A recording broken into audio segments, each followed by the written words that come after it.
Rainbow allrounder exterior paint, বাংলাদেশের আবহাওয়া উপযোগী একমাত্র পেইন্ট। দর্শক, স্বাগত জানাচ্ছি নিউজ 24 সকাল 9টার বিরতিহীন সংবাদে। আপনাদের সাথে আছি রাশেদ ইমাম। দেখছিলেন শিরোনাম, এবারে পুরো খবর। গত বছর করোনার সংক্রমণ দেশের স্বাস্থ্য ব্যবস্থার বেহাল অবস্থাকে সামনে এনেছিল। হাসপাতালগুলোর বেড সংকট, টেস্ট সংকট, আইসিইউ সংকট থেকে শুরু করে স্বাস্থ্য খাতের নানা অপ্রতুলতা নিয়ে সমালোচনার ঝড় ওঠে। এরপর সরকারের বিভিন্ন পর্যায় থেকে দ্রুততার সাথে এসব সমস্যার দূর করার প্রতিশ্রুতি নেওয়া হয়। সম্প্রতি দেশে আবারও বাড়ছে করোনা রোগী, মাঝে পেরিয়ে গেছে 8 মাস। হাসপাতালগুলোর সেই অবস্থার কতটা পরিবর্তন হয়েছে, নাকি আশ্বাস কেবল আশ্বাসই থেকে গেছে, এ নিয়ে বিস্তারিত জানাতে সারা দেশ থেকে যুক্ত হচ্ছেন আমাদের সহকর্মীরা। শুরুতেই রাজশাহী থেকে যুক্ত হচ্ছেন সহকর্মী কাজী শাহেদ। শাহেদ, রাজশাহীতে এই মুহূর্তে আসলে করোনা চিকিৎসার সুবিধা কতটা বেড়েছে আগের চেয়ে, সেই সাথে হাসপাতালগুলোর যে সংকট, সেই সংকট কতটা দূর হয়েছে জানাবেন।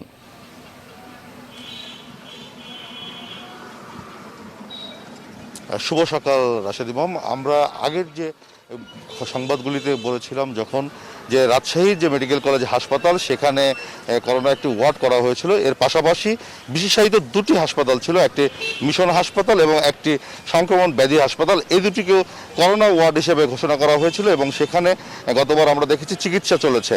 কিন্তু সেপ্টেম্বরের 15 তারিখ থেকে মিশন হাসপাতাল এবং যে আইডি হাসপাতালটি আছে সেটি বন্ধ ঘোষণা করা হয়েছে।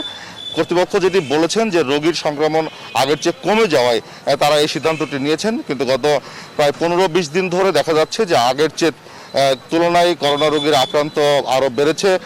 ফলে চিকিৎসা সেবার যে অপ্রতুলতা, সেটি তো আগে আমরা দেখেছি যে তখনও মানুষজনকে আইসিইউ বেডের জন্য অপেক্ষা করতে হয়েছে। চিকিৎসার যে সরঞ্জাম বা উপকরণ, সেগুলো নিয়েও মানুষকে ভোগান্তিতে পোহাতে হয়েছে। সেটি তো বাড়েনি, বরং রাজশাহী মেডিকেল কলেজে হাসপাতালের পক্ষ থেকে করোনা রোগীদের যে সেবাটি দেওয়া হতো সেটি অনেকাংশে কমে গেছে, কারণ দুটি বিশেষায়িত হাসপাতাল ইতিমধ্যে বন্ধ করে দেওয়া হয়েছে। এখানেও যে পোস্ট ওয়ার্ডটি রাখা হয়েছে সেটিও বন্ধ করা হয়েছে। আমরা একটু কথা বলতে চাই, আমাদের সঙ্গে আছেন স্বাস্থ্য অধিকার নিয়ে কাজ করা সুব্রত পাল। সুব্রত পাল, আপনাকে স্বাগত জানাই। আপনার কাছ থেকে একটু জানতে চাই, আমরা দেখেছি যে এর আগেই যখন করোনার প্রথম ঢেউটি ছিল তখন নানা রকম অভিযোগ ছিল, সরঞ্জামের অপ্রতুলতা, চিকিৎসক পাননি। ইতিমধ্যে কিন্তু দুটি বিশেষায়িত হাসপাতাল রাজশাহী মেডিকেল কলেজ বন্ধ করে দিয়েছে। যে নতুন ঢেউ আসবে সেটি মোকাবেলায় কতটা প্রস্তুতি দেখছেন? ধন্যবাদ। দেখেন, প্রস্তুতির কথা যদি আমরা বলি তাহলে কিন্তু আসলেই প্রথম পর্বেও যেমন আমাদের কোনো প্রস্তুতি ছিল না, এবং এই করোনা কিন্তু আমাদেরকে দেখিয়ে দিয়েছে যে স্বাস্থ্য ব্যবস্থার কি বেহাল অবস্থা। এবং এই যে বেহাল যে দশাটি হয়েছে, বেহাল দশার পিছনে কারা দায়ী তাদেরকে যদি আমরা খুঁজে বের করতে পারতাম তাহলে কিন্তু দেখতেন দ্বিতীয় ঢেউ মোকাবেলা করার হয়তো একটা প্রস্তুতি থাকতো। কিন্তু দুর্ভাগ্য হলেও সত্য যে আমরা দ্বিতীয় ঢেউ মোকাবেলা করার জন্য প্রশাসনিকভাবে কোনো রকম ব্যবস্থা কিন্তু এখন পর্যন্ত আমরা একদম চোখে দেখিনি।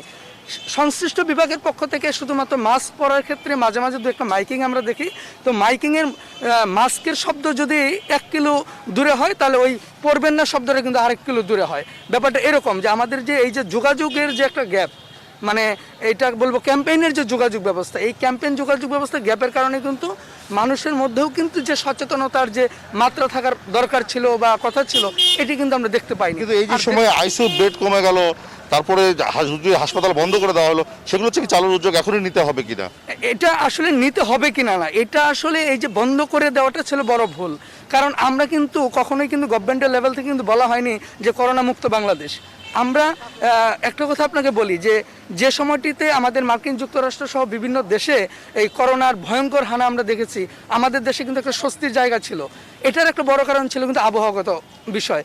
এখন যে বিষয়টি আমরা দেখতে পেয়েছি, আমাদের দেশে কিন্তু এখন শীতকাল, অতএব শীতের সময় যে স্যানিটাইজেশনের যে ব্যবস্থাপনা আমরা নিজেরা করি, আমি নিজেও এখন আর আগের মতো করে কিন্তু ওই দিনে 4-5 বার করে গোসল করা, একটু পরপর হাত ধোয়া, এটা আমরা করতে পারি না। তার পিছনে কিন্তু আবহাওয়াগত একটি কারণ, যে কারণেই ওই জায়গাগুলোতে বন্ধ করে দেওয়াটা কোনোভাবে উচিত হয়নি।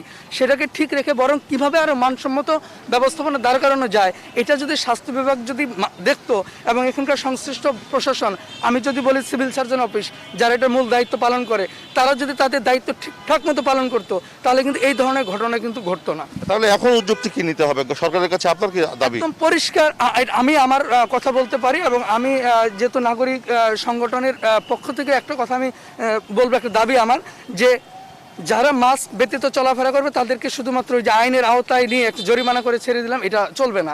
তাদেরকে সুব্রত পাল আমাদের সঙ্গে জেলে পাঠাতে হবে। যুক্ত হওয়ার জন্য রাশিদ ইমাম আমরা কথা বলছিলাম। স্বাস্থ্য নিয়ে দীর্ঘদিন ধরে কাজ করা সুশাসন বিশ্লেষক সুব্রত পাল, তিনি যেটি বলছিলেন যে দুটি বিশেষায়িত হাসপাতাল বন্ধ করে দেওয়া উচিত হয়নি, সেগুলো আবারও চালুর উদ্যোগ নেওয়া, এছাড়া যারা সাধারণ মানুষরা আছেন তাদেরকে মাস্ক পরিধান বাধ্যতামূলক করার দাবি তিনি জানিয়েছেন। তো এই ছিল রাজশাহী থেকে আমার কাছে সর্বশেষ। ফিরছি স্টুডিওতে আপনার কাছে। কাজী সাহেদ, ধন্যবাদ আপনাকে সংযুক্ত হবার জন্য। দর্শক, আমাদের সহকর্মী কাজী শাহেদ রাজশাহী থেকে জানাচ্ছিলেন সেখানকার চিকিৎসা কেন্দ্রগুলোর সংকট সম্পর্কে এবং নানামুখী সংকটের কথা। এবারে একই বিষয়ে কথা বলতে আমাদের সাথে যুক্ত হচ্ছেন যশোর থেকে সহকর্মী রিপন হোসেন। রিপন, স্বাগত আপনাকে। রিপন, আমরা যতটুকু জানি যে যশোরে হাসপাতালে করোনা চিকিৎসায় আইসিইউ সংকট ছিল, এর মাঝখানে ৮ মাস পেরিয়ে গেছে। ৮ মাস পর অবস্থার কতটা পরিবর্তন হয়েছে, কতটা প্রস্তুতি দেখছেন এই মুহূর্তে করোনা মোকাবেলার?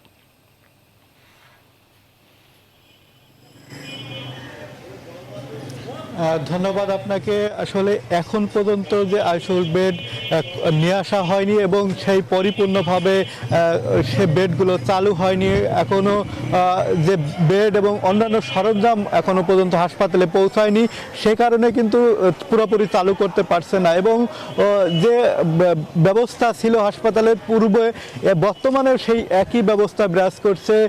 মানুষের যে ভোগান্তি, করোনার আক্রান্ত রোগের সংখ্যা দিন দিন বাড়ছে এবং এই পর্যন্ত এখানে প্রায় 51 জন মানুষ কিন্তু মারা গিয়েছেন। এই মানুষগুলো কিন্তু, আর যারা আক্রান্ত হচ্ছেন তারা প্রতিনিয়ত কিন্তু ভোগান্তিতে পড়ছেন।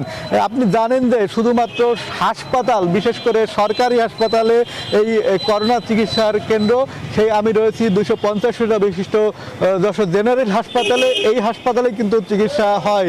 কিন্তু এখন পর্যন্ত আমরা যেটি দেখতে পাচ্ছি যে সাধারণ রোগীদের সাথে সেই করোনা রোগীদের যে চিকিৎসা ব্যবস্থা সেটিই রয়েছে এবং যে স্যাম্পলগুলো, নমুনাগুলো নেওয়া হয়, সেই নমুনা যখন নেওয়া হয় তখনও মানুষ ভোগান্তিতে পড়ে এবং যে চিকিৎসা ব্যবস্থা, অর্থাৎ এখানে যে জরুরি ভিত্তিতে গুরুতর যে রোগীগুলো, সেই রোগীগুলো ঢাকা এবং খুলনাতে হস্তান্তর করা হয়, কারণ যারা গুরুতর হয় এখানে আইসিইউ ব্যবস্থা না থাকার কারণে তাদের সেই খুলনা এবং ঢাকাতে রেফার করা হয়। অর্থাৎ এখানে যে পুরোপুরি সেবা সেটাও কিন্তু মানুষ পাচ্ছে না।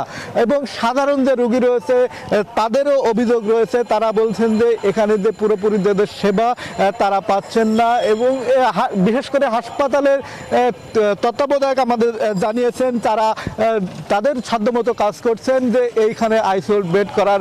আমরা দেখেছি যে এখানে যে ভবনের যে কাজ, আসবাবপত্রের যে কাজ, সেই কাজগুলো কিন্তু ইতিমধ্যে করা হয়ে গেছে এবং শুধুমাত্র এই কাজগুলো বাকি রয়েছে, অর্থাৎ যে সরঞ্জাম আসার সেই কাজগুলো বাকি রয়েছে। সে কারণে এখন পর্যন্ত আমরা দেখেছি যে সেই আইসিইউ বেডটি চালু করতে পারেনি কর্তৃপক্ষ।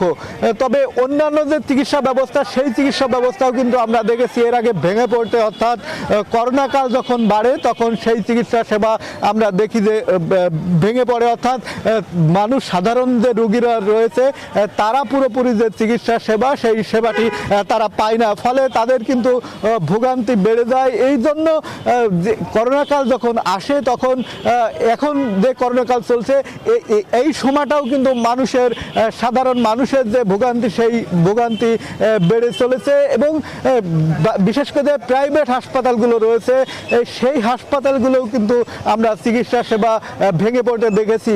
এখন আবার যদি দ্বিতীয় ঢেউ চলছে, এই দ্বিতীয় ঢেউ কিন্তু আমরা দেখছি যে দিন গেলে আহত, এই আক্রান্তের সংখ্যা বাড়ছে। সেই আক্রান্তের সংখ্যা আরও বাড়তে থাকলে পরবর্তী পরিস্থিতি কি হয় এটা কিন্তু আশঙ্কাজনক, আমরা যারা সাধারণ মানুষ রয়েছে তারা আশঙ্কা করছেন। এবং হাসপাতালের যে ব্যবস্থাপনা, পুরো ব্যবস্থাপনায় কিন্তু ত্রুটি আমরা দেখতে পাচ্ছি, ফলে যে করোনার যে সংখ্যা, সেই সংখ্যা আমরা দিন গেলে বাড়তে পারে বলে আশঙ্কা করছেন। সব মিলে এই ছিল যশোর সদর হাসপাতাল থেকে আমার কাছে সর্বশেষ। রাশেদ ইমাম। রিপন, আপনাকে ধন্যবাদ সংযুক্ত হবার জন্য। দর্শক, আমাদের সহকর্মী রিপন হোসেন যশোর থেকে জানাচ্ছিলেন সেখানকার চিকিৎসা কেন্দ্রগুলোর সংকট এবং সেই সংকটের সার্বিক চিত্রটি। এ পর্যায়ে এই একই বিষয়ে জানাতে বরিশাল থেকে যুক্ত হচ্ছেন সহকর্মী রাহাত খান। রাহাত, স্বাগত আপনাকে। রাহাত, বরিশালে হাসপাতালে করোনা চিকিৎসার সংকট কতটা দূর হয়েছে এবং এই মুহূর্তে সেখানকার প্রস্তুতি কেমন দেখছেন?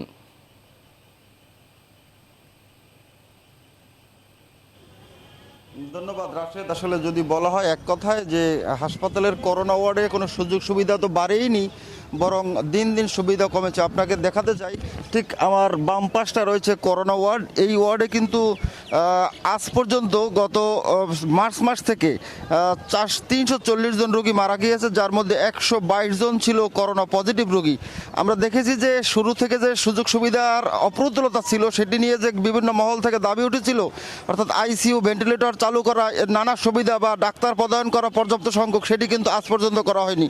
বলা যেতে পারে যে হাসপাতালে করোনা ওয়ার্ডে যে 12টি আইসিইউ আছে সেটি চালানোর জন্য কোনো বিশেষজ্ঞ ডাক্তার পদায়ন করা হয়নি। সুতরাং অন্য ওয়ার্ড থেকে ডাক্তার এনে এই আইসিইউ চালানোয় রোগীরা কিন্তু প্রয়োজনীয় বা প্রত্যাশিত সেবা পাচ্ছেন না, কারণ বিশেষজ্ঞ চিকিৎসক না থাকায় কিন্তু আসলে সেই সেবা দেওয়া সম্ভব হচ্ছে না। এর বাইরে যদি হাসপাতালের অন্যান্য ওয়ার্ডগুলো বলি, যে আপনি জানেন যে শেরেবাংলা মেডিকেল কলেজ হাসপাতালের burn and plastic surgery unit গত জুলাই থেকে বন্ধ রয়েছে। এখানে চিকিৎসক না থাকার কারণে এমনটি হয়েছে। আসলে বলা চলে যে শেরেবাংলা মেডিকেলে গত 7 মাসে আমরা দেখিনি যে কোনো সুযোগ সুবিধা বেড়েছে, বরং সুযোগ সুবিধা দিন দিন কমছে। এখানে হাসপাতালে বলা হয় যে 1000 শয্যার হাসপাতাল, কিন্তু জনবল রয়েছে 500 শয্যার, তাও রয়েছে ঘাটতি। এখানে আজকে পর্যন্ত প্রায় 1500 রোগী হাসপাতালে চিকিৎসাধীন রয়েছে, কিন্তু চিকিৎসক রয়েছে মাত্র 94 জন, যারা 3 শিফটে ডিউটি পালন করেন, এবং কর্মচারী অর্থাৎ 3য় এবং 4র্থ শ্রেণীর কর্মচারী থাকার কথা ছিল প্রায় 450, কিন্তু রয়েছেন মাত্র 250, যাদের দিয়ে 3 শিফটে ডিউটি করানো হয়। এ কারণে রোগী মানে প্রয়োজনীয় সংখ্যক কর্মচারী না থাকায় বহিরাগতদের দিয়ে কিন্তু এখানে ফুড ফরমাশ করানো হয়। আরেকটি বিষয় না বললেই নয় যে হাসপাতালের যে পরীক্ষা নিরীক্ষার ব্যবস্থা রয়েছে, সিটি স্ক্যান, এমআরআই, আল্ট্রাসোনো এবং কোবাল্ট 60 অর্থাৎ ক্যান্সার রোগীর যে পরীক্ষা, সেটি কিন্তু হাসপাতালে বন্ধ রয়েছে, এবং এটি চালু করার কোনো উদ্যোগ কিন্তু হাসপাতাল কর্তৃপক্ষ গত 7-8 মাসে নিয়েছে বলে আমরা দেখিনি। এই হচ্ছে শেরেবাংলা মেডিকেল কলেজ হাসপাতালের সার্বিক চিত্র। রাশেদ। ধন্যবাদ আপনাকে সংযুক্ত হওয়ার জন্য। দর্শক, আমাদের সহকর্মী রাহাত খান আমাদের জানাচ্ছিলেন বরিশাল থেকে সেখানকার হাসপাতালগুলোতে করোনা চিকিৎসার সংকট এবং সার্বিক চিত্র সম্পর্কে। এবারে আমাদের সাথে সিরাজগঞ্জ থেকে যুক্ত হচ্ছেন সহকর্মী আব্দুল সামাদ সায়েম। সায়েম, স্বাগত আপনাকে। সায়েম, করোনা চিকিৎসায় সাধারণ মানুষের ভোগান্তি দূর করতে কতটা উদ্যোগ নিয়েছে এই মুহূর্তে সিরাজগঞ্জের প্রশাসন? দর্শকদের বিস্তারিত জানাবেন।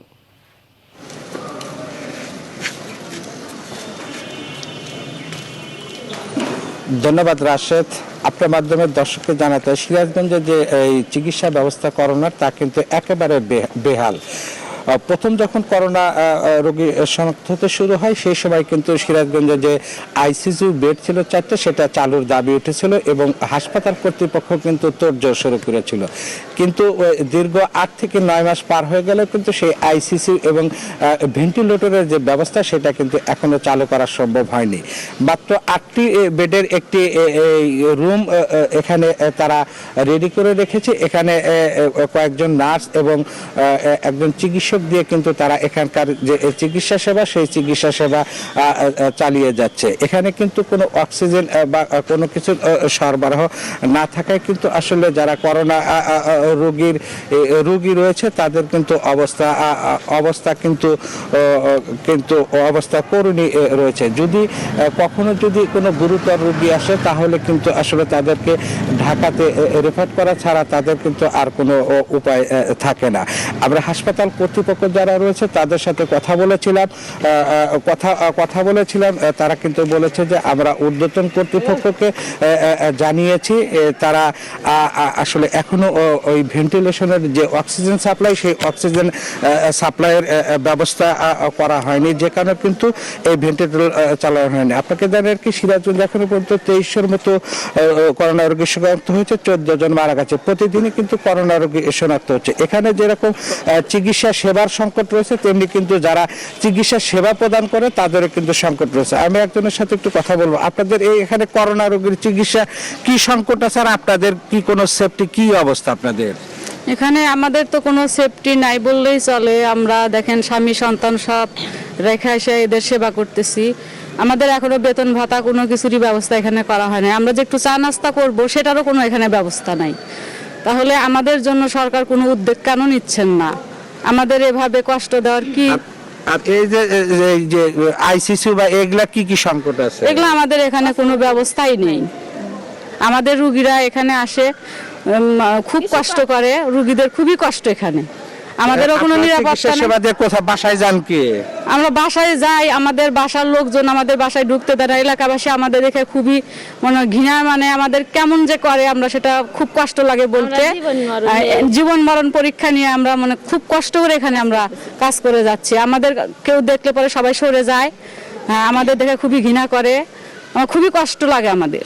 তারপরে রাশেদ, আপনি শুনছিলেন যে আসলে এখানে যেরকম চিকিৎসা সেবার বেহাল দশা, যেমন তেমনি কিন্তু যারা চিকিৎসা দিচ্ছে তাদেরও কিন্তু সেফটি নেই, যে কারণে কিন্তু যে করোনার বিস্তার এই হাসপাতাল থেকে হওয়ার কিন্তু সম্ভাবনা রয়েছে। তো এই ছিল আমার কাছে সিরাজগঞ্জে এই করোনার দ্বিতীয় ঢেউ মোকাবেলা সিরাজগঞ্জ হাসপাতাল থেকে সর্বশেষ। ফিরছি স্টুডিওতে রাশেদ আপনার কাছে।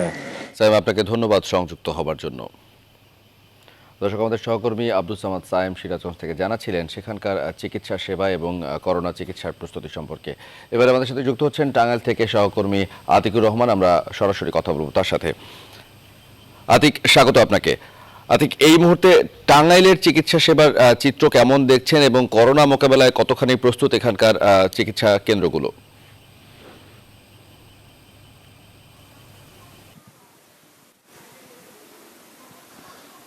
ধন্যবাদ রাশেদ। আসলে টাঙ্গাইলের কিন্তু যে করোনার যে দ্বিতীয় ঢেউ সেটি কিন্তু আসলে ইতিমধ্যেই দেখা দিয়েছে এবং সপ্তাহখানেকের মধ্যে কিন্তু অনেকটাই আবার কিন্তু রোগীর সংখ্যা, করোনা রোগীর সংখ্যা বেড়ে গিয়েছে এবং এই পর্যন্ত কিন্তু প্রায় ৩৫০০ রোগী করোনা আক্রান্ত হয়েছে এবং তার মধ্যে ৬০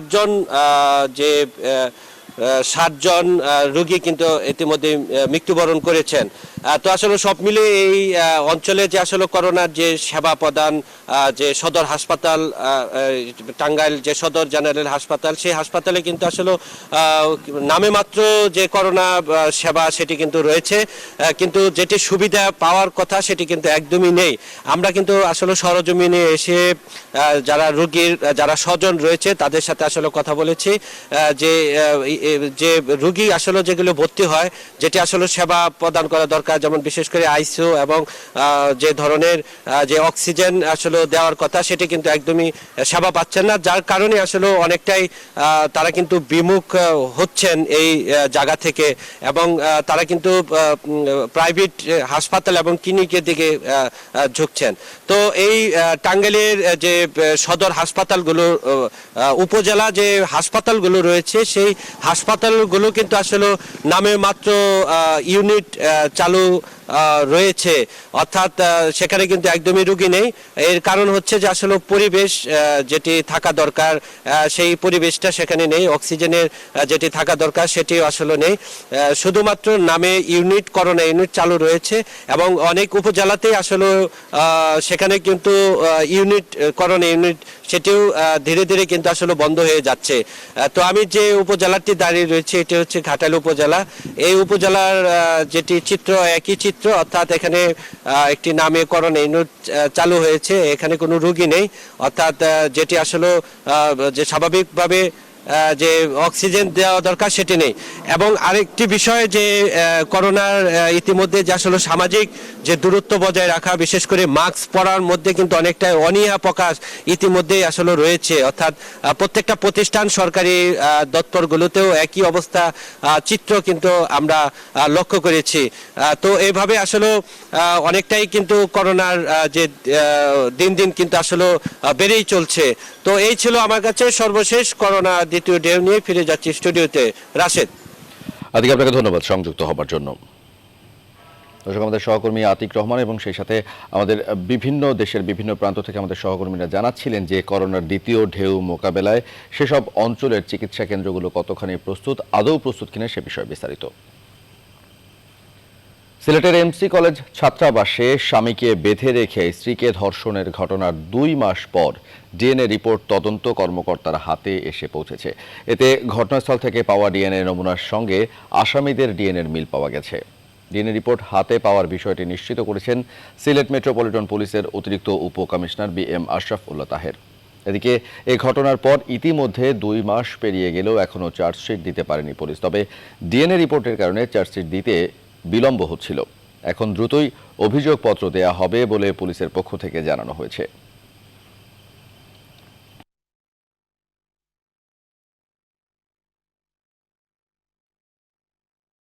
বিস্তারিত জানাতে সিলেট থেকে আমাদের সাথে যুক্ত হচ্ছেন সহকর্মী সৈয়দ রাসেল।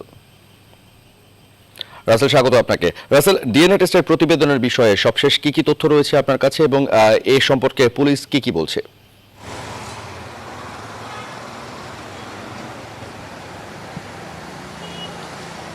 জি ধন্যবাদ রাশেদ। আপনি আগেই বলেছিলেন যে আসলে ঘটনার 2 মাস পেরিয়ে গেছে। আপনি জানেন গত 25 সেপ্টেম্বর ঘটনার এই এমসি কলেজের এই ন্যাক্কারজনক ঘটনাটি ঘটে এবং 25 সেপ্টেম্বরের পরে 1 এবং 2 তারিখ 1 এবং 2 অক্টোবর তাদের এই যে 8 জন মামলার আসামি ছিল বা আটক হয়েছে তাদেরকে এই 2 দিনে 1 এবং 2 তারিখে তাদের নমুনা সংগ্রহ করা হয় এবং এই 1 এবং 2 তারিখের আজ প্রায় 2 মাস পর আসলে তদন্ত রিপোর্টটি এখন আদালতের মাধ্যমে পুলিশ কর্মকর্তাদের কাছে এসে পৌঁছেছে। এটা নিশ্চিত করেছেন আমাদেরকে এসএমপির অতিরিক্ত পুলিশ কমিশনার বিএম আশরাফ উল্লাহ তাহের। তবে আসলে এই ঘটনার সাথে এবং ডিএনএর সাথে আসলে আসামিদের সংশ্লিষ্টতা পাওয়া গেছে এটা নিশ্চিত করেছেন, কিন্তু কার সংশ্লিষ্টতা পাওয়া গেছে কিংবা কতজনের সংশ্লিষ্টতা পাওয়া গেছে এটা আসলে নিশ্চিত করতে পারেননি তিনি। আমি সকালে তার সাথে কথা বলেছিলাম, তিনি আমাকে জানিয়েছেন যে আসলে এই মামলার স্বার্থে এবং তদন্তের স্বার্থে এবং বিস্তারিত বলা যাচ্ছে না যে কার সংশ্লিষ্টতা পাওয়া গেছে। আর আপনি জানেন যে আসলে এই ঘটনা এই পর্যন্ত সব মিলিয়ে এই 8 জন আসামি আটক করা হয়েছে এবং আটকদের মধ্যে এই 8 জনকেই 5 দিনের রিমান্ড শেষে এখন জেল হাজতে প্রেরণ করা হয়েছে এবং প্রত্যেকেই আসলে আদালতে 164 ধারায় জবানবন্দি দিয়েছেন। তাদের এই ঘটনা তাদের সম্পৃক্ততা রয়েছে হিসাবে তারা এই স্বীকারোক্তি দিয়েছেন। এই হচ্ছে আসলে এই ঘটনার এই সর্বশেষ অবস্থা। আর আমি ফিরে আছি স্টুডিওতে রাশেদের কাছে। রাশেদ। রাসেল, ধন্যবাদ আপনাকে সংযুক্ত হবার জন্য। দর্শক, আমাদের সহকর্মী সৈয়দ রাসেল যুক্ত হয়েছিলেন সিলেট থেকে, জানাচ্ছিলেন সেখানকার সবশেষ অবস্থা। বিয়ের 1 বছর না যেতেই পুড়িয়ে নির্মমভাবে হত্যা করা হয়েছে এক মধ্যবয়সী নারীকে। রোববার দুপুরে রাজধানীর মিরপুরের দিকে এই মর্মান্তিক ঘটনা ঘটে বলে অভিযোগ নিহতের স্বজনদের। তাদের সন্দেহ, সৎ ছেলে শ্বশুরবাড়ির লোকজনদের সঙ্গে নিয়ে সৎ মাকে গলায় ফাঁস দিয়ে পুড়িয়ে হত্যা করেছে। যদিও পুলিশ বলছে আরও জিজ্ঞাসাবাদ তদন্তের পরই বেরিয়ে আসবে হত্যা রহস্য। প্লাবন রহমানের প্রতিবেদন। এই ঘরেই মাঝবয়সী সীমা বেগমকে নৃশংসভাবে পুড়িয়ে হত্যা করা হয়েছে বলেই অভিযোগ। রোববার দুপুরের দিকে রাজধানীর মিরপুর 13 নম্বরের ইমাননগরের এই বাসা থেকে পোড়ানো অবস্থায় তার মরদেহ উদ্ধার করে পুলিশ। খাটের এমন পোড়ানো চেহারাই বলে দিচ্ছে কতটা বীভৎসভাবে হত্যা করা হয়েছে এই মধ্যবয়সী নারীকে। শুধুমাত্র তাই নয়, এই ঘরের বিভিন্ন জায়গায় রয়েছে ছোপ ছোপ রক্তের দাগ, পাশাপাশি মেঝেতে রয়েছে অনেক পানিও। ছেলের শ্বশুর, ছেলের ওয়াইফ, ওর ছেলের শালা, ওরা সিঁড়িতে নামতেছে, নামার পরে ব্রিফকেস নিয়ে নেমে যেতেছে। গেট রেখে লাগানো, আমরা ওদেরকে নিয়ে গেটটা খোলানোর পরে যে ধুমা। আয়োজন শুনলাম ওই ছেলে বলে মারে গেল আর মারে, এতটুকু আমি জানি। সৎমা ছিল? সৎমা। 1 বছর আগে 50 বছর বয়স্ক শাহজাহান শিকদারের সঙ্গে বিয়ে হয় সীমা বেগমের। প্রথম স্ত্রী মারা যাওয়ার পর সীমা বেগমকে বিয়ে করেন শাহজাহান শিকদার। নিজেদের ফ্ল্যাটেই সীমা বেগমের জীবন চলছিল স্বামী, সৎ ছেলে এবং সৎ ছেলের বউয়ের সঙ্গে। সৎ ছেলে নাহিদ এবং তার বউয়ের সঙ্গে পারিবারিক বিরোধের জেরেই এই বীভৎস হত্যাকাণ্ড বলে অভিযোগ করছেন স্বজনরা। একে প্রথমে অনেকগুলো ছুরি দিয়ে আঘাত করা হয়েছে, একটা লুঙ্গি দিয়ে গলায় ফাঁস দেওয়া হয়েছে, পরে পেট্রোল দিয়ে জ্বালিয়ে দেওয়া হয়েছে। সৎ ছেলে এবং ছেলের শ্বশুরবাড়ির লোকজন মিলে এই কাজটা করছে। সীমা বেগমের মরদেহ ঢাকা মেডিকেল মর্গে পাঠায় পুলিশ। জিজ্ঞাসাবাদের জন্য সৎ ছেলের বউ, শ্বশুর এবং শাশুড়িকে থানায় নিয়েছে কাফরুল থানা পুলিশ। আমরা বাসায় গিয়ে যা দেখতে পাই, দরজা দুটো ভাঙা, একটা ফ্যানের সাথে কিছু কাপড় টাপড় ঝোলানো, অন্য আর এক রুমে এক ভদ্র মহিলার উপুর হওয়া মানে আগুনে পোড়া অবস্থায় খাটের উপর পড়ে আছে। তার মানে স্টেপ ছেলের ছেলে তখন বাসায় পাইনি। সৎ ছেলের কোথায় আমরা খুঁজতেছি। সীমা বেগমের স্বামী শাহজাহান শিকদারকে খুঁজে পেলেও সৎ ছেলে নাহিদকে খুঁজছে পুলিশ। লাবন রহমান, নিউজ 24, ঢাকা। রাজধানীর অফিসপাড়া ও বাণিজ্যিক এলাকা মতিঝিলেও রাস্তা দখল করে চলছে যত্রতত্র গাড়ির অবৈধ পার্কিং। এমনকি ফুটপাতে দখল করে মানুষের হাঁটার পথও বন্ধ করে দেওয়ার অভিযোগ রয়েছে। আর এই সব কিছু দেখেও নির্বিকার ট্রাফিক নিয়ন্ত্রণ সংস্থা। সংশ্লিষ্টরা বলছেন, রাস্তা ও ফুটপাত দখল মুক্ত রাখতে সিটি কর্পোরেশন ও প্রশাসনের সমন্বিত উদ্যোগের অভাব রয়েছে। এদিকে ঢাকা দক্ষিণ সিটি কর্পোরেশনের মেয়র জানালেন, আন্তজেলা বাস ঢাকা মহানগরের মধ্যে ঢুকতে না দেওয়ার পরিকল্পনা বাস্তবায়ন হলেই অবৈধ পার্কিং নিয়ন্ত্রণ সম্ভব। বিস্তারিত তালুকদার বিপ্লবের প্রতিবেদনে। শুধু ফুটপাত নয়, রাস্তা দখল করে গড়ে উঠেছে অবৈধ পার্কিং। দেখেও দেখছে না সংশ্লিষ্টরা। এমন অভিযোগ রাজধানীর অফিসপাড়া ও বাণিজ্যিক এলাকা হিসেবে পরিচিত মতিঝিল ও দিলকুশার ব্যস্ত এলাকার সাধারণ মানুষের। রবিবার ফকিরাপুল আরামবাগ এলাকার সরজমিনে ঘুরে দেখা যায়, অধিকাংশ রাস্তায় শত শত ভাসমান দোকান আছে, গাড়ির অবৈধ পার্কিংও। ব্যস্ত সড়কেই পসরা বসেছে মাছ, সবজি, ফলমূল থেকে শুরু করে শীতের কাপড়, পোশাক ও জুতাসহ সব ধরনের পণ্যের। ট্রাক, বাস, রিক্সা, ভ্যান গাড়ি ব্যবসা করে তারা রাস্তায় বসে, তাদের কোনো জরিমানা নাই। মোটরসাইকেল আইনি, হ্যাঁ দেখি তোমাদের কাগজটা দেখি, এখানে দাঁড়াইছো কেন, এই জরিমানা 5,000 টাকা জরিমানা। ম্যাক্সিমাম সময় যে বাসগুলা বা হতেছে যেগুলা মানে কোনো নিয়ন্ত্রণ নাই, এরকমভাবে এটা রাখা হয়েছে। এখানকার প্রতিটি সড়কে অবৈধ গাড়ি পার্কিংয়ের কারণে প্রতিদিন সৃষ্টি হচ্ছে দীর্ঘ যানজট। অভিযোগ রয়েছে, পুলিশ ও স্থানীয় কিছু প্রভাবশালী মিলে এসব নিয়ন্ত্রণ করছেন। আমি একমত পোষণ করি, রাস্তা থাকবে একদম নিট অ্যান্ড ক্লিন, ফুটপাথ থাকবে একেবারে ক্লিয়ার। তো এখন কত হলো যে আমি কতটুক করতে পারব। তাহলে কি ধরে নেওয়া যায় মতিঝিল এলাকায় দখল হয়ে যাওয়া রাস্তা, ফুটপাত দখলমুক্ত করতে প্রশাসন উদাসীন, নাকি দখলকারীরা এতটাই শক্তিশালী যে তাদের নিয়ন্ত্রণ করা সম্ভব হচ্ছে না? না, আসলে সেটা না। আমরা চাইবো যে এটা আসলে সমন্বিত একটা উদ্যোগ নেওয়া উচিত। শুধুমাত্র ট্রাফিক পুলিশের পক্ষে কিন্তু এটা ধরে রাখা সম্ভব নয়। রাস্তা, ফুটপাত সহ গণপরিবহনের শৃঙ্খলা ফেরাতে নেয়া উদ্যোগের কথা জানান ঢাকা দক্ষিণ সিটি কর্পোরেশনের মেয়র শেখ ফজলে নূর তাপস। এবং সড়কে রাখার মানেই হলো একটা অব্যবস্থাপনা সৃষ্টি করা। আমরা দুটি মোটা দাগে দুটো চিন্তা থেকে আমরা এখন আগাচ্ছি। একটা হলো যে আন্তজেলা বাসগুলোর ঢাকার মধ্যে ঢোকাটা সমীচীন নয়। তবে আপাতত রাস্তায় যাতে কেউ অবৈধ পার্কিং বা দখল করতে না পারে তার ব্যবস্থা নিতে ট্রাফিক পুলিশের প্রতি আহ্বান জানিয়েছেন স্থানীয়রা। তালুকদার বিপ্লব, নিউজ 24, ঢাকা। রাজবাড়ীর বালিয়াকান্দি পাংশা সড়কের উপজেলার নারুয়া ইউনিয়নের ঘোষখালী পর্যন্ত প্রায় 15 কিলোমিটার সড়ক যেন মরণ ফাঁদে পরিণত হয়েছে। এই সড়কে প্রতিনিয়ত ঘটছে দুর্ঘটনা। বড় বড় গর্ত ও খানাখন্দের কারণে চরম ঝুঁকি নিয়ে যানবাহন চলাচল করছে। এ বিষয়ে বিস্তারিত জানাতে আমাদের সাথে যুক্ত হচ্ছেন সহকর্মী নাজমুল হুদা। নাজমুল, স্বাগত আপনাকে। নাজমুল, দীর্ঘদিনেও এই সড়কের সংস্কার হচ্ছে না, এই উদাসীনতার বিষয়ে কি বলছেন স্থানীয় জনগণ?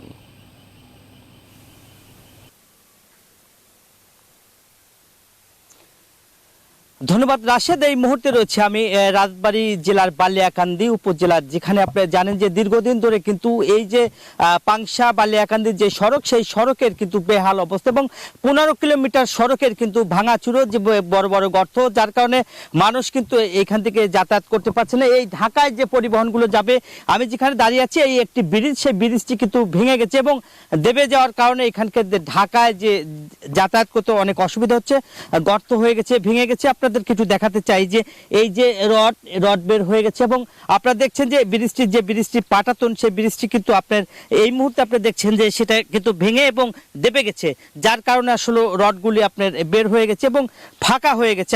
আমি আরেকটু দেখাতে চাই, ঠিক এই পাশে ঠিক আপনারা দেখছেন যে দুইটা পাশেই কিন্তু ঝুঁকিপূর্ণ অবস্থায় রয়েছে এবং ঝুঁকিপূর্ণ অবস্থায় কিন্তু আপনি দেখছেন যে ব্রিজটি কিন্তু বসে গেছে এবং যার কারণে এটা একটা ঝুঁকিপূর্ণ অবস্থায় কিন্তু এখান থেকে মানুষ কিন্তু যাতায়াত করছে এবং এই যাতায়াতের কারণে যে যাত্রীবাহী বাস বা অন্যান্য পরিবহন কিন্তু আসলে যাতায়াত করতে পারছে না, যার ফলে নানান সমস্যা দেখা দিয়েছে। এখানকার লোকজন তারা কিন্তু মূলত ঢাকায় যাবে সেরকম কোনো পরিস্থিতি নেই এবং আপনার জীবনের ঝুঁকি নিয়ে কিন্তু তাদেরকে চলাচল করতে হয়।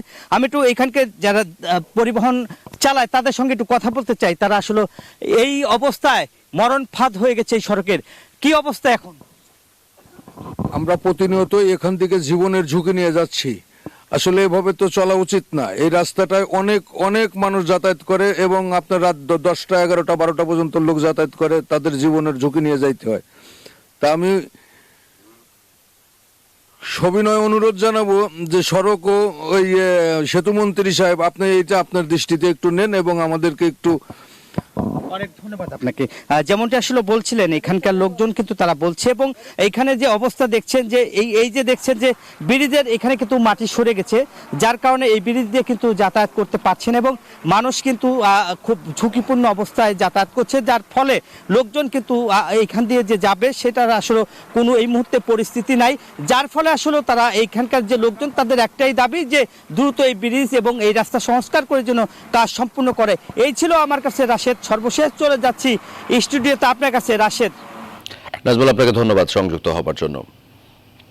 দর্শক, আমাদের সহকর্মী নাজমুল হুদা জানাচ্ছিলেন সেখানকার অবস্থা এবং সেখানকার মানুষের মতামত এ বিষয়ে।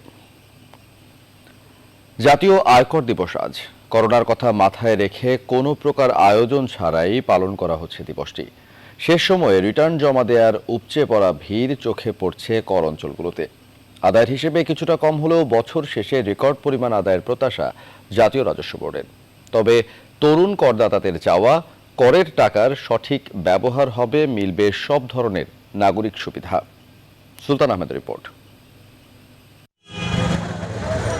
লম্বা লাইন আর দীর্ঘ সময়ের অপেক্ষা করে রিটার্ন জমা দিচ্ছেন সচেতন নাগরিকরা। এ চিত্র রাজধানীর বিভিন্ন কর অঞ্চলগুলোতে। 30 নভেম্বর শেষ হচ্ছে আয়কর রিটার্ন জমা দেওয়ার সময়, তাই কষ্ট হলেও ঝামেলা এড়িয়ে জমা দেওয়া চাই নিজের করের হিসেব। এবার ট্যাক্স দিতেছি, এটা দেশের উন্নয়নের জন্য এটা ভালো। পরিবেশটা একটু অন্যরকম আর কি, মানুষ গ্যাদারিং বেশি। অ্যাটলিস্ট চিন্তা করি বাংলাদেশের ঢাকায় আমরা সবচেয়ে ভালো সুবিধাগুলো পাবো, কিন্তু আমাদের যে এত সমস্যা। করোনা মহামারী কিছুটা বিঘ্ন তৈরি করেছে কর আদায়েও।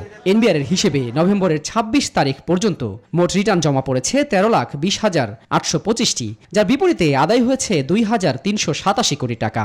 2019 সালে একই সময়ে রিটার্ন জমা পড়েছিল 12,57,626টি, বিপরীতে আদায় ছিল 2,580 কোটি টাকা।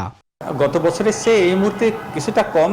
নতুন আইন প্রবর্তন করা হয়েছে যে সকল টিআইনধারী করদাতাদের রিটার্ন সাবমিট করতে হবে, তাদের আয় যদি শূন্য হয় তাহলেও রিটার্ন সাবমিট করতে হবে। তবে জাতীয় রাজস্ব বোর্ডের এই সদস্যের প্রত্যাশা বছর শেষে আদায়ের নতুন রেকর্ড হবে। নিজের কষ্ট থাকার পরেও সহযোগিতার হাত বাড়িয়েছে। এখন আমরা বিশ্বাস করি মানুষ রাষ্ট্রের প্রতিও সহযোগিতার হাত বাড়াবে, যাতে করোনাকালীন যে অর্থনৈতিক সংকট, সেই সংকটটাকে অতিক্রম করার জন্য যে রিসোর্স দরকার সরকারের, সেই রিসোর্সটা জনগণ দেওয়ার ক্ষেত্রে ইতিবাচক সাড়া দেবে। তারপরও যারা সময় মতো রিটার্ন জমা দিতে পারবেন না, জরিমানা দিয়ে পরে জমা দেওয়ার সুবিধাও বহাল থাকছে। টাইমের পরে যদি কেউ রিটার্ন সাবমিট করে তাহলে কিন্তু তাকে ফাইন দিতে হবে। সেটা সেকশন 124 অনুযায়ী সেখানে লাস্ট অ্যাসেসড ইনকামের উপরে আইদার 10% অথবা 1,000 টাকা তাকে ফাইন দিতে হবে। তবে দেরিতে জমা দেওয়ার যৌক্তিক কারণ দেখাতে পারলে জরিমানা মওকুফ করার ঘোষণাও দিয়েছে জাতীয় রাজস্ব বোর্ড। নাগরিক হিসেবে কর দেওয়ার যে মহান দায়িত্ব তা পালন করতে শেষ সময়ে কর অঞ্চলগুলোতে এভাবেই ভিড় করছেন করদাতারা। এতে স্বাস্থ্যবিধি উপেক্ষিত হলেও বছর শেষে আদায় অন্য যে কোনো বারের চেয়ে বেশি হওয়ার প্রত্যাশা করছেন এনবিআর কর্মকর্তারা। তবে করদাতারা তাকিয়ে আছেন রাষ্ট্রের কাছ থেকে যেসব মৌলিক অধিকারগুলো তাদের রয়েছে তা বছর শেষে ঠিকমতো বুঝে পেতে। সুলতান আহমেদ, নিউজ 24, ঢাকা। বাফার গুদাম না থাকায় পাবনার নগরবাড়ি বন্দর এলাকায় বিদেশ থেকে আমদানি করা ইউরিয়া সহ হাজার হাজার টন সার খোলা আকাশের নিচে স্তূপ করে রাখা হয়েছে। কেবল বাফার নয়, বেসরকারি আমদানিকারকদের সারও পড়ে আছে খোলা আকাশের নিচে। রোদ বৃষ্টিতে পড়ে থাকায় সারের গুণগত মান নিয়ে প্রশ্ন উঠছে। একই সাথে সারের ঝাঁঝালো গন্ধে স্থানীয়রা পড়ছেন স্বাস্থ্য ঝুঁকিতে। পাবনা থেকে আহমেদুল হক রানার পাঠানো তথ্য ছবিতে প্রেস রিপোর্ট। দেশে মোট সারের চাহিদার বিশাল একটি অংশ বিদেশ থেকে আমদানি করা হয়। চীন, মিশর, সৌদি আরব, তিউনিসিয়া সহ বিভিন্ন দেশ থেকে ইউরিয়া, ডিএপি, এমওপি, টিএসপি সহ অন্যান্য সার বিসিআইসির পাশাপাশি বেসরকারি উদ্যোগে আমদানিকারকরা আমদানি করে থাকেন। সমুদ্রপথে চট্টগ্রাম বন্দর হয়ে নদী পথে সারগুলো পাবনার নগরবাড়ি বন্দর এলাকায় নেওয়া হয়। পরবর্তীতে তা দেশের বিভিন্ন স্থানে সরবরাহ করা হয়। বিসিআইসির দেয়া তথ্য অনুযায়ী উত্তরাঞ্চলের 14টি বাফার গুদামে বর্তমানে মজুদ রয়েছে প্রায় 1,25,000 টন ইউরিয়া সার। ফলে বাফার গুদামগুলোতে স্থান সংকুলান না হওয়ায় নগরবাড়িতে যমুনা নদীর পশ্চিম পারে নদী তীরবর্তী এলাকায় খোলা আকাশের নিচে মাটিতে স্তূপ করে রাখা হয়েছে হাজার হাজার মেট্রিক টন সার। এছাড়াও আনলোডের অপেক্ষায় ঘাটে নোঙর করে আছে আরও কয়েক হাজার মেট্রিক টন সার। মাটিতে স্তূপ করে রাখায় এসব সারের ঝাঁঝালো গন্ধে পরিবেশ হচ্ছে দূষিত। স্বাস্থ্য ঝুঁকির মধ্যে বসবাস করছেন স্থানীয়রা। উপরে জায়গা নাই, মালিক মহাজন এইসব জায়গায় দাম করতেছে। সারের যে ঝাঁঝালো গন্ধ আর যে গ্যাস, মানে ঘর থেকে বের হওয়ার মতো কোনো পরিবেশ নেই। স্বাস্থ্য ঝুঁকির পাশাপাশি গলিত এইসব সার জমিতে মাত্রাতিরিক্ত প্রয়োগে ফসলের ক্ষতি হচ্ছে বলে জানালেন এই জনপ্রতিনিধি। যদি বর্ষাকাল হয়, বৃষ্টির সময় এই সার কিছুটা গলে যে তার নিকটবর্তী জমিতে গেলে জমির ফসলগুলোর ক্ষতি হয়। সমস্যার সমাধানে বাফার গুদাম নির্মাণ কাজ দ্রুত শেষ করার দাবি জানালেন স্থানীয় ব্যবসায়ীরা। এখানে গোডাউন না থাকার কারণেই বাইরে মাল রাখতেছে। বাফার গুদামটা সম্পন্ন করে সরকার, যাতে আমরাও এই মালগুলো আমরা বাফার গুদামে রাখতে পারি। খোলা আকাশের নিচে আর সার রাখা হবে না, এমনটাই প্রত্যাশা ব্যবসায়ীদের। Desk report, news 24।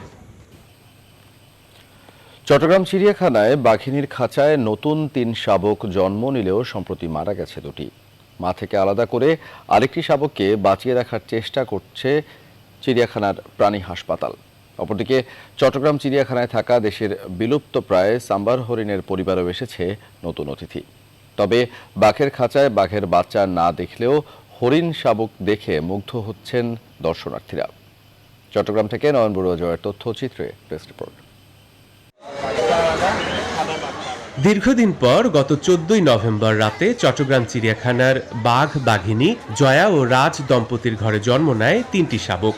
কিন্তু বাঘিনী মার দুর্বোধ্য আচরণে দুদিনের মাথায় মারা যায় 2টি শাবক। সবশেষ বাচ্চাটিকে বাঁচাতে বাঘের খাঁচা থেকে হাসপাতালে আনা হয়। সেখানেই চিড়িয়াখানার কিউরেটর শাহাদাত পরম মমতায় আগলে রেখেছেন এই বাঘের শাবকটিকে। দুইটাই খুব দুর্বল ছিল, তার থেকে একটা 18 তারিখে মারা যায় এবং অন্যগুলা যেগুলো ছিল সেগুলোর থেকে এখন যেটা বাঁচিয়ে আছে সেটাকে আমরা আপাতত টেক কেয়ার করতেছি আর কি, এবং এটা এখনো শঙ্কামুক্ত বলা যায় না। এদিকে বিলুপ্তপ্রায় সাম্বা হরিণ পরিবারেও এসেছে নতুন অতিথি। চিড়িয়াখানায় কাজল লাইলির পরিবারে গত 24 নভেম্বর সাম্বার হরিণ শাবকটির জন্ম হয়। টোটাল সাম্বার হরিণের সদস্য হলো 6। বাংলাদেশের খুব রেয়ার একটা স্পেসিফিস। আগে এটা অনেক দেখা যেত বাংলাদেশে, কিন্তু বর্তমানে এটাকে খুব একটা দেখা যায় না। 2016 সালের 9 ডিসেম্বর চট্টগ্রাম চিড়িয়াখানায় 33 লাখ টাকা ব্যয়ে দক্ষিণ আফ্রিকা থেকে 2টি বেঙ্গল টাইগার আনা হয়। তখন বাঘটির বয়স ছিল 11 মাস, বাঘিনীর বয়স মাত্র 9 মাস। আর দেশে চট্টগ্রাম চিড়িয়াখানাতেই একমাত্র সাম্বা হরিণ রয়েছে। অন্যদিকে বাঘের খাঁচায় শাবকের দেখা না মিললেও সাম্বা হরিণের নতুন শাবক দেখে খুশি চিড়িয়াখানায় আসা দর্শনার্থীরা। এর পরিবেশ অনেক ভালো লাগছে, কিন্তু বাঘের বাচ্চা দেখার আশা ছিল, সেটা দেখলাম না। বাঘের বাচ্চা দেখি নাই, কিন্তু হরিণ বাচ্চা নিয়ে ঘুরতেছে, হরিণের বাচ্চা দেখছি, খুব সুন্দর লাগছে। তবে এত বড় চিড়িয়াখানায় বাঘ, সিংহ, হরিণ থাকলেও হাতি না থাকায় কিছুটা হতাশ দর্শনার্থীরা। চট্টগ্রাম চিড়িয়াখানায় অনেক প্রাণী আছে, বাট হাতি জিনিসটা নাই। আগের চেয়ে তো অনেক ভালো লাগছে। আমরা তো প্রথমে ঢুকার সময়ে দেখছি যে অনেক উন্নত হয়েছে। 2016 সালে দক্ষিণ আফ্রিকা থেকে আনা বেঙ্গল টাইগার প্রজাতির রাজ ও পরীর ঘরে 2018 সালে জন্ম নেয় জয়া ও শুভ্রা। Desk report, news 24। দর্শক, এই ছিল এখনকার বিরতিহীন সংবাদের আয়োজন। পুরো সময় সাথে থাকায় ধন্যবাদ সবাইকে।